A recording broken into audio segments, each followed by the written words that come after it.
साथियों, चैनल पर आपका फिर एक बार स्वागत है।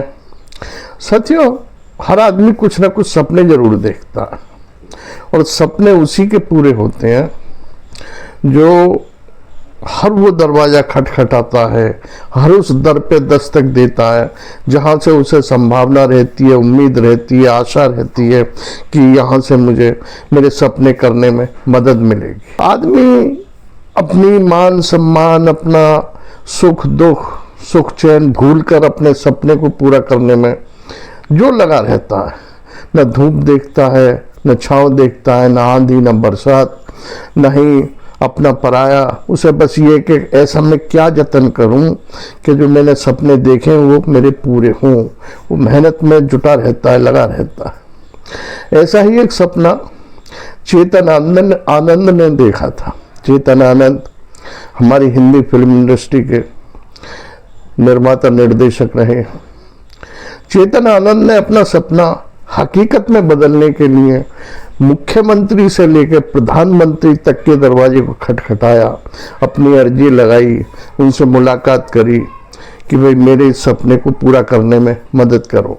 साथियों, चेतन आनंद का सपना था जो 1962 में चीन ने हमारी पीठ में छुरा भोंका था।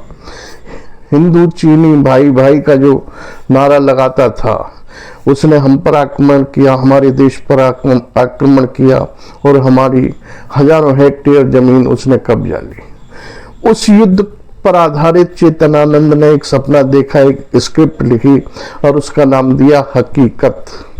उस हकीकत फिल्म की जो स्क्रिप्ट थी, कहानी थी, डायलॉग थे, उस सपने को फिल्म बनाने का सपना चेतन आनंद ने देखा था और लेकिन उनकी जेब में पैसा नहीं था।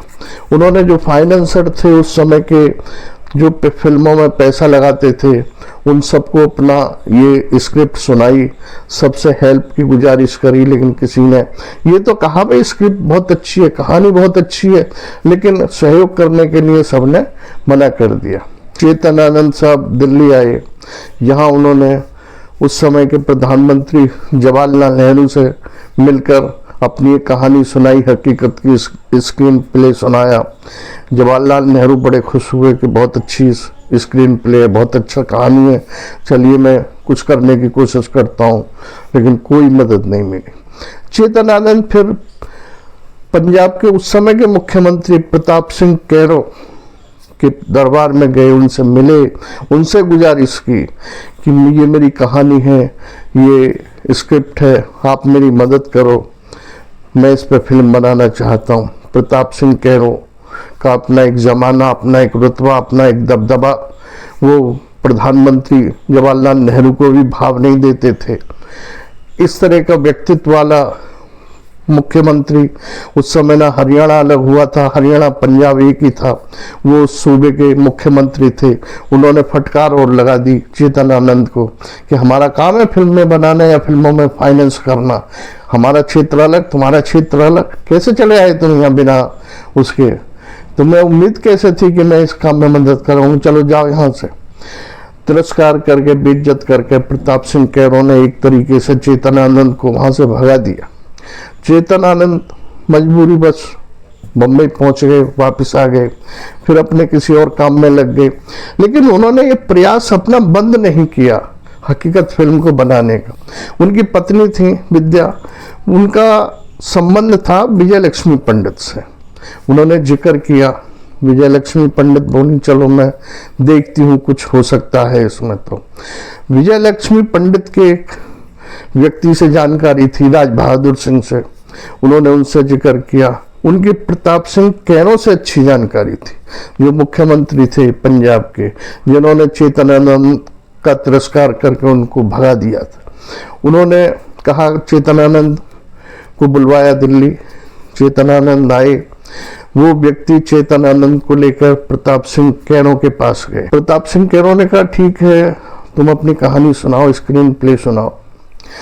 चेतन आनंद ने पूरी कहानी हकीकत की सुनाई, स्क्रीन प्ले सुनाया।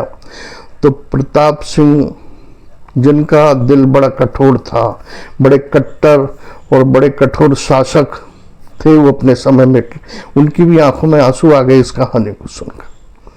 वो बोले मुझे कहानी बहुत अच्छी लगी है, तुम यहीं रुको, रात को फिर मुझे कहानी सुनाना। और रात को उन्होंने 3-4 लोग और बुलाए, उनमें एक पंजाब नेशनल बैंक का मुख्य मैनेजर था और उनके कुछ साथी थे। रात को चेतन आनंद ने फिर कहानी सुनाई, स्क्रीन प्ले सुनाया, सभी की आंखों में आंसू और सबने तालियां बजाई कि भाई कहानी वाकई लाजवाब है। तब प्रताप सिंह कैरों ने एक व्यक्ति से कहा कि आपको कैसे लगी, कि साहब जवाब नहीं, कहानीकार इसकी स्क्रीन प्ले का, फिल्म सुपर डुपर हिट होगी, तो ठीक है तुम इनकी फिल्म में फाइनेंस करो। वो पंजाब नेशनल बैंक के मैनेजर थे, उन्होंने कहा साहब हमारा काम फिल्मों को फाइनेंस करने का नहीं है, अगर कोई गारंटी ले तो मैं इनकी हेल्प कर सकता हूँ। प्रताप सिंह कैरों ने कहा कि ठीक है गारंटी मैं लेता हूँ, आप इनकी हेल्प करो। उस मैनेजर ने 10 लाख रुपए रिलीज चेतन आनंद को कर दिए उनकी फिल्म बनाने के लिए। चेतन आनंद खुशी खुशी अपने बम्बई आए, उन्होंने कहानी जो सोची थी, स्क्रीन प्ले जो सोचा था, वो फिल्माना शुरू कर दिया। धीरे धीरे और फंड आया, इस तरह वो लगभग 20 लाख रुपए में फिल्म कंप्लीट हुई। उसमें धर्मेंद्र, बलराज साहनी, प्रिया राजवंश, ये सब कलाकार वो पहले ही नियुक्त कर चुके थे और संगीतकार को मदन मोहन को पहले ही वो अपॉइंटमेंट कर चुके थे, गीतकार कैफी आजमी को पहले ही वो साइन कर चुके थे। और आगे चल के इस फिल्म ने इतिहास रच दिया। इसके गाने, इसकी स्टोरी, इस फिल्म को फिल्माने की एक सच्चाई, जब ये फिल्म पर्दे पर आई तो इसने अपना इतिहास रचा हकीकत में, और जिसने भी फिल्म देखी उसके मुंह से वाह वाह निकला। साथियों, कहते हैं ना, जिस तरह चेतन आनंद ने अपने सपने को हकीकत में बदलने के लिए हर वो दरवाजा खटखटाया जहां से उन्हें उम्मीद थी, आशा थी कि भाई मुझे यहाँ से मदद मिलेगी, लेकिन नहीं मिली, उसके बावजूद भी उन्होंने हिम्मत नहीं हारी और अपने इस प्रयास में लगे रहे। इसी तरह अगर हर वो आदमी जो सपने देखता है, किसी ना किसी तरह के सपने, जो उसमें रचनात्मक प्रतिभा है, उसको पूरा करने का सपना देखता है और उसके प्रयास में लगा ही रहता है, तो निश्चित ही उसको सफलता मिलती है। हौसला हो तो चेतन आनंद जैसा जो आसमान भी झुक जाए। साथियों, आपने वीडियो देखी सुनी, इसके लिए आपका धन्यवाद, आभार।